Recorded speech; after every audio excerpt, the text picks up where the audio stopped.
Pick it up. Pick it up. Now, a lot of people tend to think that picking up the soap in jail is a death sentence. But no, that's not the case.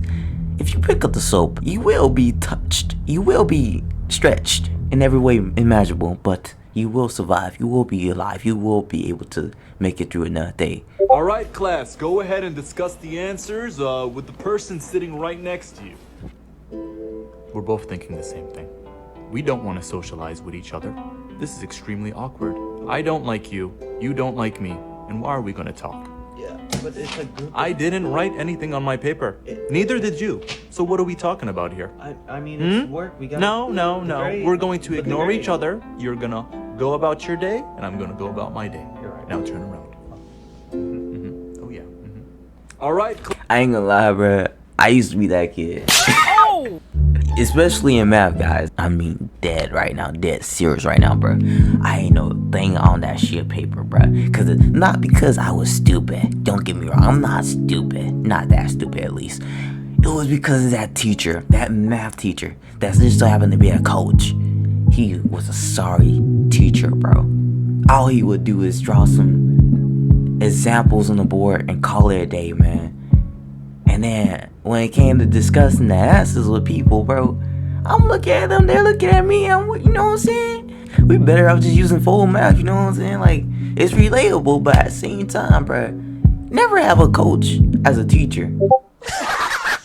When you walk past a group of people laughing, you're insecure, think they're laughing at you. I ain't gonna hold you. 100% of the time, they are. 9 times out of 10, 10 out of 10, actually, they are. You get to checking yourself, smelling yourself, like, you know what I'm saying? Looking in the mirror afterward, like, dang, what else? You know what I'm saying? I remember, I'm gonna put this up. I had some doo-doo two trans twist, guys, man. I ain't gonna hold you, bro. I wasn't feeling myself either. When I walk across that gym, bunch of girls started laughing, and then a girl in the middle of the gym, she was like, hey, they laughing at you, you know that, right? And I'm like, I know. It's sad. If you call shotgun to reserve a seat in the front of the car, what do you shout if you want to sit in the back? Rosa Parks. That's actually inaccurate, guys. Rosa Parks wanted to sit in the front, and she wanted to remain sitting in the front. Why? She couldn't just go to the back. She had a long day and she didn't feel like it. She was just stubborn, and that costed some years of her life in jail. Now, was she wrong for doing that? No, technically. But in that time era, no, that was no in time era, guys. And technically, if you want to sit in the front, you call Rosa Parks. So I'm just, saying. If you want to sit in the back, you call Bat Shot. Bat Shots? Isn't that right? Bat Shots? Me watching my barber absolutely destroy my months of hair growth while I prepared to say, wow, it looks great. I ain't gonna hold you guys. This one time I went to the barber. I don't have a specific. Turn that music down. I won't have a specific barber, guys, but dang, why is it so loud? I ain't gonna hold you guys. I don't have a specific barber. So every time I go to the barber, it's always like a different store, a different person that cuts my hair, right? This one guy I went to, bro. I asked for a drop fade, nothing else, bro. A drop fade. Guess what he started doing, bro? He started cutting this part, bro. I'm like, what the flip? But thankfully, he didn't cut the whole thing off, but he was like this. He was just shaving. Like, I guess he was reshaping it, but no one asked you to do that, pal. I gave you one job, a fade, a nice, decent fade, man. No, he's the reason why every time I go to a different barber, guys, I say, leave the top. Just, drop fade for me, please. When you gotta take one for the team.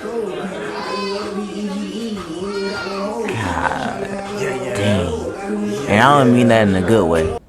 Do not make any sudden movements. Do not reach for that gun on that table, because I know you're tempted. And if you comply, I will not harm you. Then I'll comply. Okay, all right, that's good. That's especially good for you, because, my aim and my reflexes are impeccable.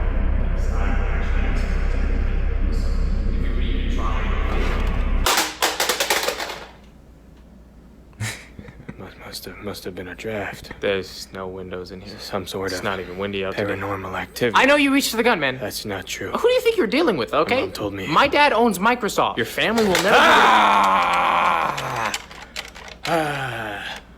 We're gonna talk about what that was.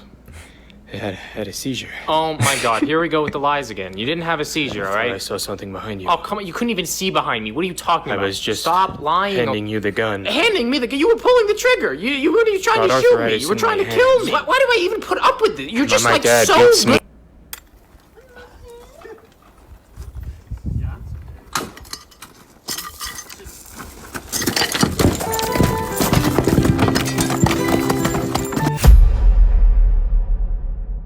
It has to be impossible to drop the soap.